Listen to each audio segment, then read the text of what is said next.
I no-lifed Pax Dei during the alpha test, and here's what needs to happen if Mainframe wants Pax Dei to be more than yet another name in a long list of failed MMOs.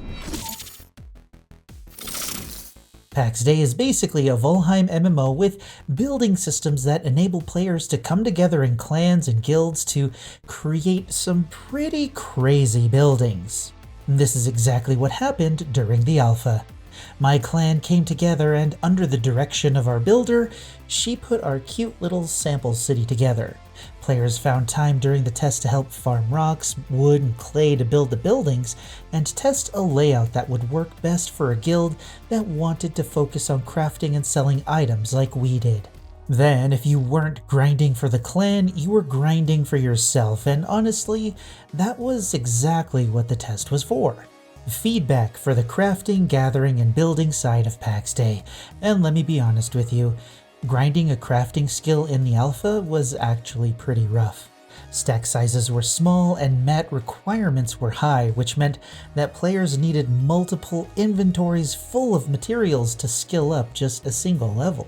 The actual process of traveling to and gathering materials from was about 20 minutes to an hour, depending on where you farmed and whether another player had just gathered those materials already.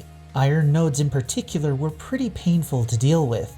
Each node took about 33 seconds and gave you 5 to 7 units of iron ore.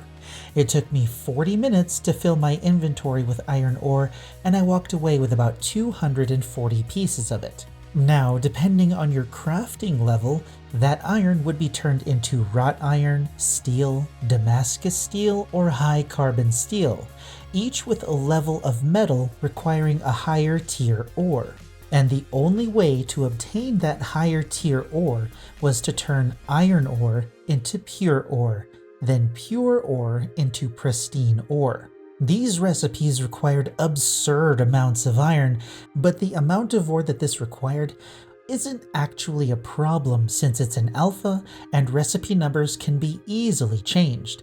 In fact, Flax Thread was changed a little while after the alpha started due to the feedback Mainframe received during the beginning of the alpha. The problem for me came once I tried to craft something with these materials. There was a chance, even if you were above the required skill level, that you could fail the craft and lose all of the materials you had gathered to try and make the thing, which means that the hundreds upon hundreds of ore and the hours you spent gathering them could be thrown away in an instant. Combine this with the fact that gear will drop when you die, and in the future gear will have durability and need to be replaced on a regular basis, then you have a recipe for disaster. Or at the very least, a very unhappy player base. The way this system currently feels means that the focus of Pax Dei will be a grinding meta with no real direction. Now, Pax Dei hasn't announced its PvP system, given any details for their plans for the combat system, which was a simple placeholder during the alpha, or hinted at what the endgame in Pax Dei would look like. So we have to ignore all of those crucial systems until more information is released. Specifically talking about the crafting, gathering, and building side of Pax Dei, there are a few things that will need to change by the time the game is released. The crafting system needs to remove the failure of finished crafting pieces and only allow sub-materials to fail. This will allow players to feel the pain of the grind and the failure of grinding out a level, but will not have that grind completely wasted when they finally put their final piece of armor or weapon together. The crafting grind needs to take a significant amount of time in order to maintain the life of the game, as well as preserve the impact of mastering a particular craft and creating higher tier items for other players. But at the same time, that grind needs to not feel like a painful slog. This is a balancing act that very few games have accomplished and done well, and one that Pax Dei is going to need to perfect since crafting is the core of the game itself. In my opinion, players shouldn't be able to master every craft in order to emphasize player interaction, and an extensive trade system will need to be implemented, which, funnily enough, will tie into how Mainframe chooses to implement mounts into the game. Yet another system that we're going to have to wait to get more information on.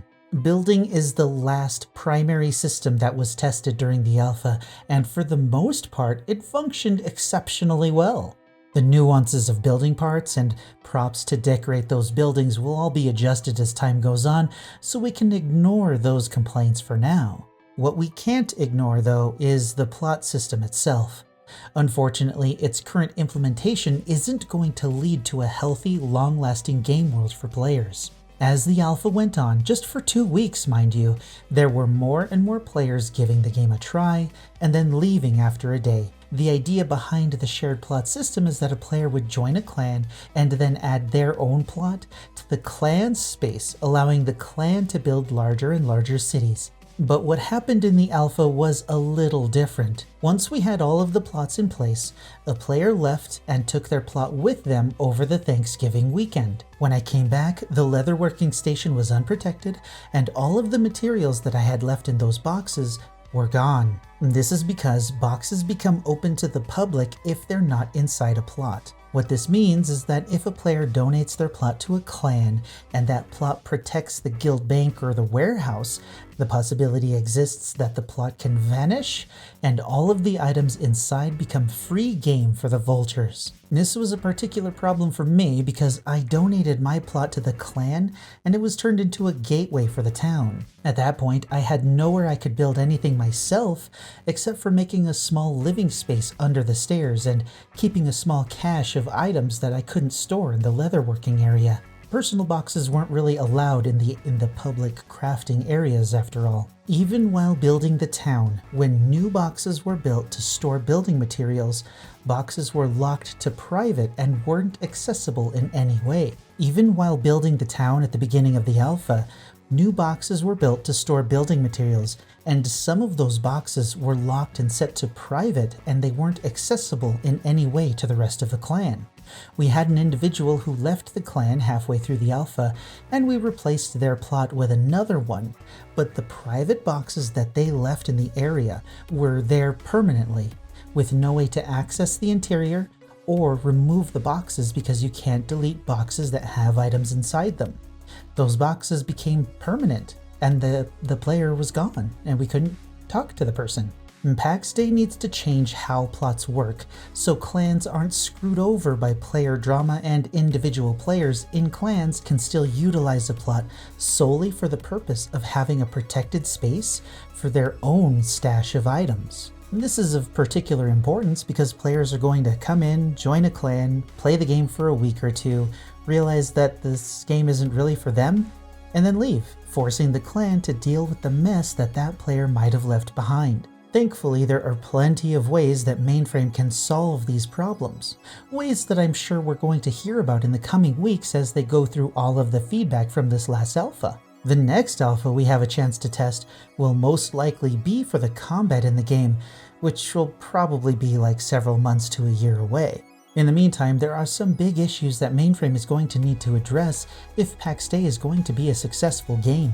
The biggest, of course, being what will the end game look like? Once a player masters their chosen craft, once their clan finishes the heart of their city, once the gatherers have all of the tools they need to feed materials to the clan, what will players be able to do after that? What will drive players to want to participate in large-scale PvP, or dive into dungeons, or fight giant monsters? Or will those systems even be available at all? Only time will tell, but so far, the future of Pax Dei is very promising, and Mainframe seems to be off to a wonderful start. That's all for now. You're welcome.